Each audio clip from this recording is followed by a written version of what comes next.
हर हर महादेव। क्या आप जानते हैं महादेव का तीसरा ज्योतिर्लिंग कौन सा है?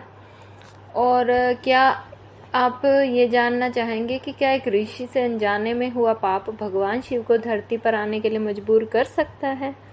तो इन्हीं रहस्य को जानने के लिए ये कथा है भगवान शंकर के तीसरे ज्योतिर्लिंग की। तो सुनिए भक्तों, प्राचीन काल में ब्रह्मगिरी पर्वत के पास एक महान ऋषि निवास करते थे जिनका नाम था गौतम ऋषि। गौतम ऋषि और माता अहिल्या अत्यंत धर्मात्मा थे। उनके आश्रम में कभी अन्न और जल की कमी नहीं होती थी। एक समय भयंकर अकाल पड़ा, चारों ओर त्राही त्राही मच गई, लेकिन उस समय भी गौतम ऋषि के आश्रम सबसे सुरक्षित थे।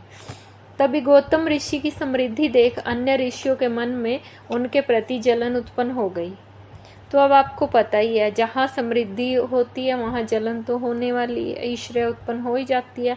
तो ऋषियों ने छल से एक गाय को गौतम ऋषि के आश्रम में भेजा, और वो गाय जो थी पहले से बीमार थी, मरने ही वाली थी, ऐसी गाय को भेजा उन्होंने।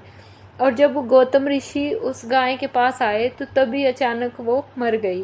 तो अनजाने में गौतम ऋषि को लगा कि उनके हाथ से उसका वध हो गया, जबकि ऐसा सच नहीं था, क्योंकि उस गाय का उसी टाइम मृत्यु का टाइम था और उसी टाइम गौतम ऋषि का उनको हाथ लगाना था।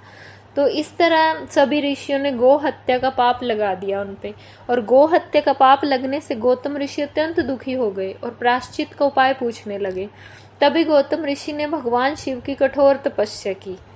उन्होंने इस गो हत्या के पाप से बचने के लिए महादेव की ऐसी कठोर तपस्या की कि महादेव प्रसन्न होकर प्रकट हो गए। और प्रकट होकर भगवान शंकर ने गौतम ऋषि से बोला कि हे ऋषिवर, मैं आपसे प्रसन्न हूँ, मांगिए आपको क्या मांगना है। तब भगवान शिव से गौतम ऋषि ने गंगा का वर मांगा कि गंगा को पृथ्वी पर उतारा जाए। तब भगवान शिव ने गंगा को पृथ्वी पर उतारा, जो गोदावरी नदी के रूप में प्रवाहित हुई।